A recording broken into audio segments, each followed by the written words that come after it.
Hello friends, welcome to Karunya vlogs. இன்னைக்கு நம்ம கிச்சனில் சூப்பரான நான்வெஜ் ரெசிபி தான் பார்க்க போகிறோம்.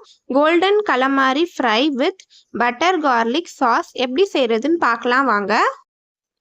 ஸ்குவிட் அதாவது கனவா மீன் இந்த மாதிரி நல்லா க்ளீன் பண்ணி வாஷ் பண்ணி எடுத்து வச்சுருக்கேன். இந்த மாதிரி ரிங்காக கட் பண்ணி எடுத்துக்கோங்க சிசரில். இப்போது ஒரு மிக்சி ஜாரில் ஒரு துண்டு இஞ்சி, 8 பல் பூண்டு, 1 table spoon chilli powder, 1 teaspoon pepper, தேவையான அளவு உப்பு, 4 டேபிள் ஸ்பூன் எண்ணெய் ஊற்றிக்கலாம். கடலை எண்ணெய் தான் ஊற்றுறேன். இப்போ கொஞ்சமாக தண்ணி ஊற்றி மிக்சி ஜாரில் நல்லா அரைச்சி எடுத்துக்கலாம். இப்போ நம்ம அரைச்சி எடுத்துருக்க பேஸ்ட்டை ஸ்குவிட்ல ஆட் பண்ணி நல்லா மிக்ஸ் பண்ணிக்கலாம். நல்லா மேக்னேட் பண்ணி எடுத்து வச்சுக்கோங்க. இப்போ இதை மூடி வச்சிடலாம். 1/2 hour நல்லா ஊறட்டும்.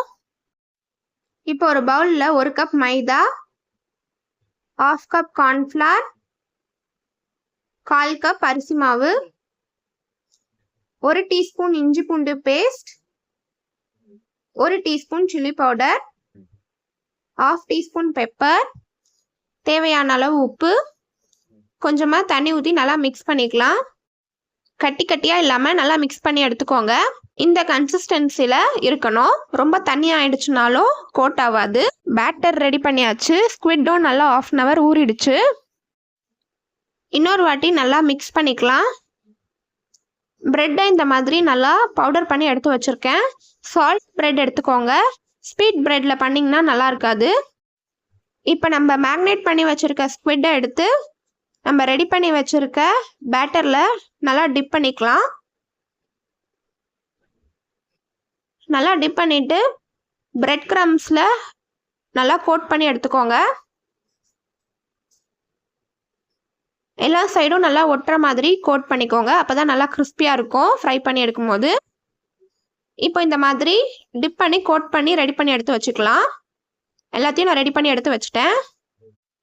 இப்போ ஒரு கடாயில் எண்ணெய் ஊற்றி எண்ணெய் நல்லா சூடானதும் நம்ம ரெடி பண்ணி எடுத்து வச்சுருக்கிறத ஃப்ரை பண்ணி எடுத்துக்கலாம். இது நீங்கள் சின்ன சின்ன ஸ்குவிடில் கூட பண்ணலாம். நான் கொஞ்சம் பெரிய ஸ்குவிடில் உங்களுக்கு நான் பண்ணி காட்டுறேன். சின்ன சின்ன ஸ்குவிடில் பண்ணாலும் நல்லாயிருக்கும். திருப்பி போட்டு ஃப்ரை பண்ணி எடுத்துக்கலாம். மேக்னேட் பண்ணி வச்சுருக்க எல்லாத்தையும் ஃப்ரை பண்ணி எடுத்துக்கலாம். இப்போது கோல்டன் கலமாரி ஃப்ரை கூட டிப் பண்ணி சாப்பிட்றதுக்கு பட்டர் கார்லிக் சாஸ் எப்படி ரெடி பண்ணுறதுன்னு பார்க்கலாம். மிக்சி ஜாரில் 8 பல் பூண்டு ஆட் பண்ணிக்கிறேன். ஃபஸ்ட்டு பூண்டை நல்லா அரைச்சி எடுத்துக்கலாம். இப்போது 2 முட்டை எடுத்துக்கலாம். முட்டையோட ஒயிட் மட்டும் எடுத்துக்கோங்க. 2 முட்டையோட ஒயிட், எல்லோ ஆட் பண்ணக்கூடாது. இப்போது முட்டையோட ஒயிட்டையும் மிக்சி ஜாரில் ஆட் பண்ணிடலாம்.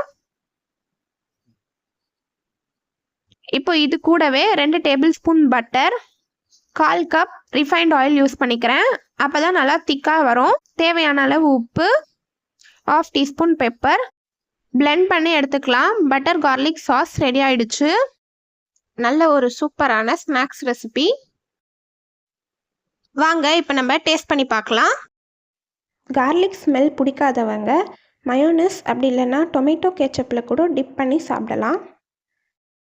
டேஸ்ட் நல்லா சூப்பராக இருக்குது. கோல்டன் கலமாரி கூட இந்த பட்டர் கார்லிக் சாஸ் டிப் பண்ணி சாப்பிடும்போது நீங்களும் ட்ரை பண்ணி பாருங்கள். ட்ரை பண்ணி பார்த்துட்டு கமெண்ட் பண்ணுங்கள். உங்களுக்கு இந்த வீடியோ பிடிச்சிருந்துச்சுன்னா லைக் பண்ணுங்கள், ஷேர் பண்ணுங்கள், சப்ஸ்கிரைப் பண்ணுங்கள். பாய் பாய்.